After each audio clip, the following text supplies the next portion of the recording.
Oke, tadi Mas Adi menyampaikan bahwa dalam Pilkada serentak 2024 ini akan ada rematch antara partai politik penguasa dan juga oposisi. Kita menuju ke Bang Idrus.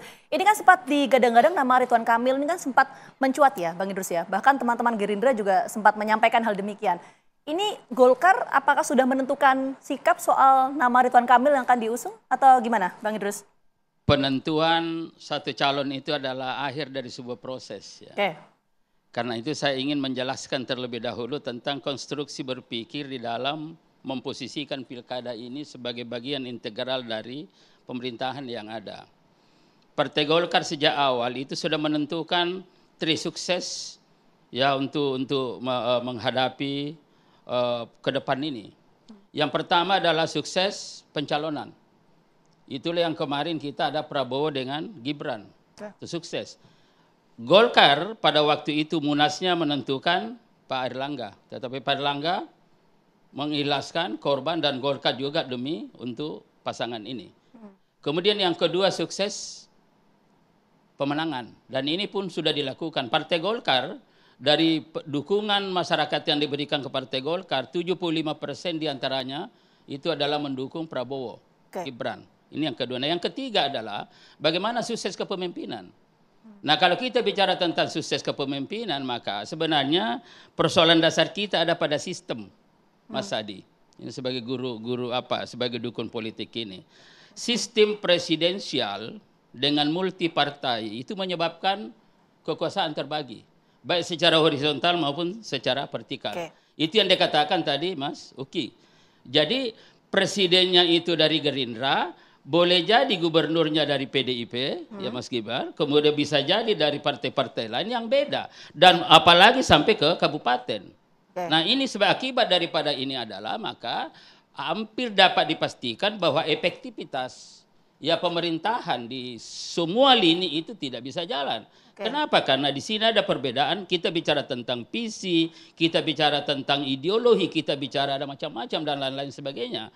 Nah oleh karena itu maka dalam rangka untuk meluruskan ini semua, sambil juga kita ancang-ancang bagaimana kita menata sistem kita ke depan ini. Dan ini Golkar sangat konsisten bahwa saatnya sekarang ini kita melakukan penataan secara mendasar terhadap sistem ketatanegaraan. Oke, jadi artinya belum menentukan sikap sejauh ini karena ada berbagai macam pertimbangan tadi, Bang Idrus? Itu pasti akan berpikir bagaimana sukses kepemimpinan. Sukses kepemimpinan maka konsolidasi Kim mutlak harus dilakukan di suatu sisi, tapi di sisi lain juga harus ada kepastian kemenangan setiap pertarungan politik yang kita lakukan di semua tingkatan. Jadi di sini solid, tetapi tidak menang berarti di sini yang salah, tidak efektif. Dan oleh karena itu kalau misalkan nanti ada kesepakatan di sini bahwa ini kita dari Golkar terus terang aja sampai pada hari ini belum kita putuskan. Kenapa? Karena kita dari Golkar dalam menentukan itu tetap mengacu kepada sistem yang ada. Sistem Golkar bagaimana dari bawah dan dari bawah sekarang sudah jalan. Mulai dari bawah, dari masyarakat, kemudian bagaimana di kabupaten, kemudian bagaimana di provinsi, kemudian pusat melakukan penelitian, survei, hasil survei nanti kita combine di sini bagaimana. Dan di sini nanti ada penjelasan, ada narasi ya yang bisa kita jadikan dasar untuk menentukan ini. Dan itu menjadi dasar. Ya, jadi artinya Golkar masih tetap menginginkan ya udah Ridwan Kamil maju aja di Jawa Barat. Ini kan Jawa Barat juga basis Golkar atau gimana? Bukan begitu. Tetapi jadi sekali lagi saya katakan tadi, Kim harus solid dalam rangka untuk menjamin efektivitas pemerintahan Prabowo Gibran ke depan. Dan oleh karena itu maka mestinya atau sejatinya ya pemerintahan dari pusat ini harus berapa persen ke bawah itu menjamin. Jadi gubernurnya berapa harus dimenangkan, kabupaten kota berapa harus dimenangkan. Dengan demikian maka seluruh program-program pusat, visi misi yang tergambarkan oleh Prabowo Gibran itu dapat berjalan dengan Bang Idrus, tapi pertanyaan saya belum terjawab. Soal tadi teman-teman Gerindra kan sempat menyampaikan kalau Ridwan Kamil maju aja lah di Jakarta. Siapa yang menyampaikan? Teman-teman Gerindra menyampaikan. Nah, itu kenapa? Karena itu dalam rangka implementasi bagaimana Kim ini bisa solid.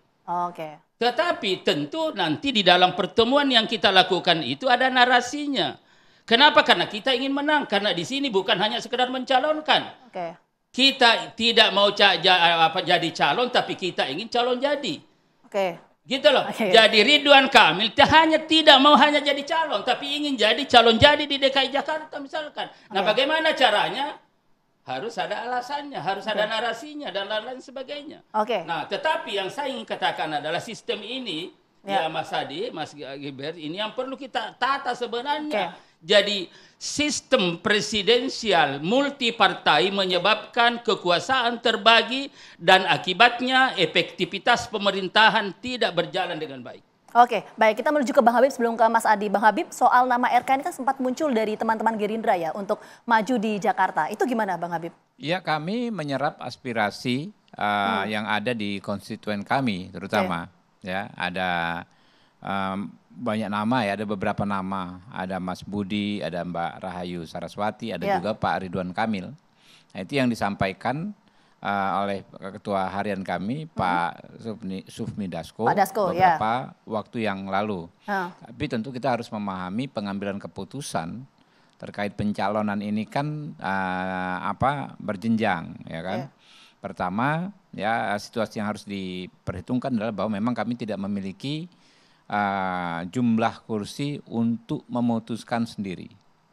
Karena itu siapapun calon yang akan kami dukung, apakah Ridwan Kamil atau siapa saja, harus berbicara dengan partai-partai politik yang lain. Kalau misalnya ada aspirasi soal Ridwan Kamil di Jakarta, kita akui itu memang banyak. Aspirasi itu banyak. Tapi ketika Pak Dasko menyampaikan itu ke publik, apakah sudah komunikasi dengan Partai Golkar? Itu dalam konteks komunikasi justru. Justru itu salah satu bentuk komunikasi ya, bahwa memang di Gerindra, di konstituen Gerindra muncul nama tersebut. Di konstituen Gerindra muncul nama tersebut. Tapi sebelum, maksud saya begini, sebelum menyampaikan itu ke media, sudah sempat berbincang secara informal belum ke Partai Golkar? Bahwa akan maju nih RK di Jakarta gitu? Enggak, kan itu kan belum diputuskan. Keputusan terkait pilkada ini kan ketika didaftarkan dengan dokumen KPU tersebut, ya. Dan itu nggak bisa satu partai. Itu kita ulangi lagi.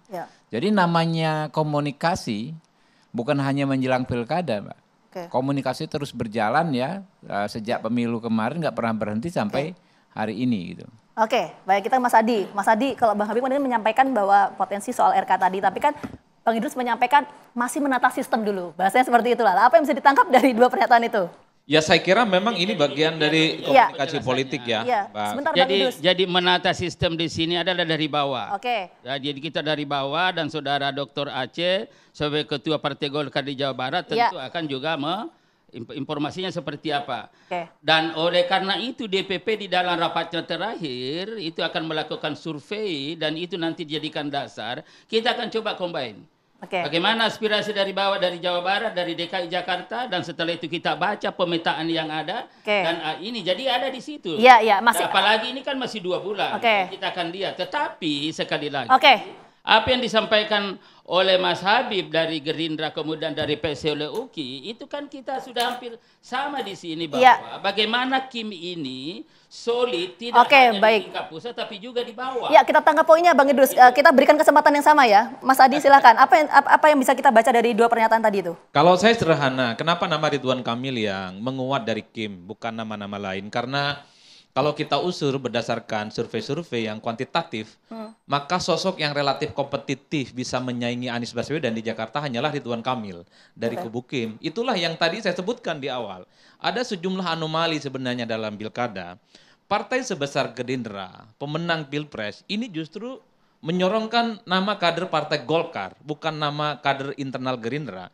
Dulu saya senang dan sangat mengapresiasi ketika kawan-kawan Gerindra itu memunculkan nama Budi Juwandono. Itu artinya apa? Gerindra sebagai partai pemenang Pilpres akan mengeluarkan kader terbaiknya. Kalaupun toh bukan Budi Juwandono, mungkin Gerindra punya mantan wakil gubernur Pak Riza Patria yang saya kira di survei juga muncul.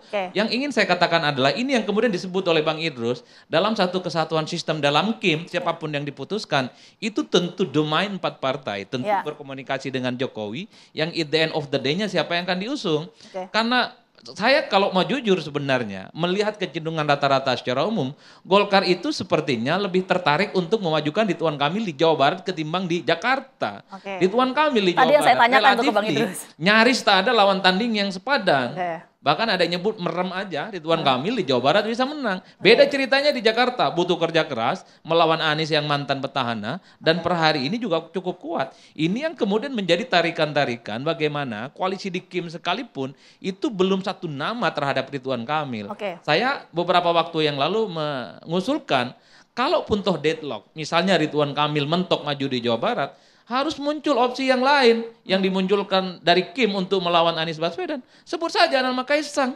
Ini ketumnya UKI, menarik bagi saya. Kaisang sudah cukup umur untuk maju dalam Pilgub Jakarta. Bukan hanya calon wakil gubernur. Ibarat orang pakai baju, ini kekecilan bajunya. Mas Adi. Ketua umum partai, anak presiden hanya calon wakil gubernur. Mas Adi. Saya sangat mendukung PSI itu kalau mengusung Kaisang, calon gubernur melawan Anies Baswedan, kalau Ridwan Kamil mentok, ini kan opsi-opsi lain. Kalau ini gini, tapi kan sebelum kita membahas soal Mas Kaisang ya, tapi soal Ridwan Kamil ini kalau misalnya deadlock, adakah kemudian titik temu untuk bisa memecahkan deadlock itu kalau menurut Mas Adi?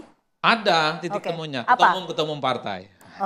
Jadi kalau situasi seperti apa yang pada akhirnya bisa mencairkan deadlock itu? Apakah di Jakarta dan di Jawa Barat ini sangat tergantung kesepakatan ketua umum partai. Disitulah kemudian Ridwan Kamil harus merelakan pilihan politiknya apakah di Jawa Barat dan Jakarta. Dalam konteks itulah saya kira sekalipun Golkar punya otonomisasi memajukan Ridwan Kamil di Jawa Barat, tapi tarikan napas KIM ini akan menjadi faktor determinan.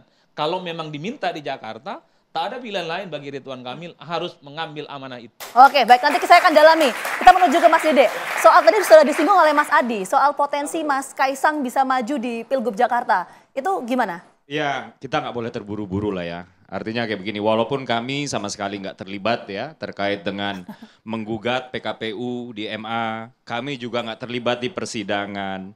Lalu ketika putusan MA tersebut sudah diputuskan, kami juga nggak terlibat sama sekali. Lalu ketika misalnya mengkonversi putusan MA tersebut menjadi PKPU, juga stakeholdernya bukan kami. Kami nggak tahu apakah ini kemudian langsung bisa menjadi PKPU, atau dia harus merevisi undang-undang dulu, saya nggak tahu. Dan ini bukan menjadi concern kami, karena Mas Kaisang sendiri sedang sibuk memimpin penjaringan nama-nama untuk maju di pilkada melalui PSI di seluruh Indonesia. Jadi tapi belum memang menentukan adalah sikap, akan sebuah maju atau konsekuensi logis. Adalah sebuah konsekuensi logis. Apabila kemudian putusan MA ini menjadi PKPU artinya sudah terkonversi ya. Artinya ruang untuk Mas Kaisang itu terbuka. Ini adalah sebuah konsekuensi logis. Tapi begini, saat ini PSI boro-boro ya sudah memutuskan untuk memajukan Mas Kaisang ya. Kami membahasnya di rapat DPP saja belum pernah ya. Apalagi sudah merencanakannya. Apalagi sudah memutuskannya gitu. Jadi yang mau saya katakan adalah untuk Mas Kaisang maju digadang-gadang gitu ya. Ini kan sebenarnya munculnya nggak dari kami. Dulu pernah di Bekasi ya, kota Bekasi munculnya dari relawan Prabowo Gibran. Lalu pernah juga di Surabaya. Lalu kawan-kawan Gerindra ya di Kabupaten Sleman bahkan pernah ingin memajukan nama Mbak Erina, istri dari ketum kami Mas Kaisang. Jadi kami menghargai, kami merasa terhormat bahwa kader kami ya, ketum kami ya, itu diperhitungkan di pilkada kali ini ya. Tapi setiap partai memiliki prosesnya masing-masing. Bahkan gini, di PSI kami masih menunggu rekom dari PSI DKI Jakarta, DPW. Dan ini sampai sekarang belum ada ya, dan kami tidak pernah mendesak DPW PSI DKI Jakarta untuk terburu-buru. Kurang lebih seperti itu. Tapi begini, PSI kan punya 8 kursi tuh di Jakarta ya. Ini akan mengusung kadernya sendiri atau enggak? Singkat, sebelum kita jeda. PSI bertekad dengan kami memiliki 8 kursi di Jakarta, dengan kami berada di 5 besar DPRD DKI Jakarta, kami bertekad untuk mengusung kader kami sendiri untuk maju di Pilgub DKI Jakarta. Mengusung kader sendiri apakah Mas Kaisang atau enggak? Ini belum tentu. Belum tentu ya. Nanti kita lihat prosesnya. Nanti kita minta tanggapan dari Bang Gilbert, tapi kita jeda dulu. Kami kembali hadir saat lagi untuk Anda.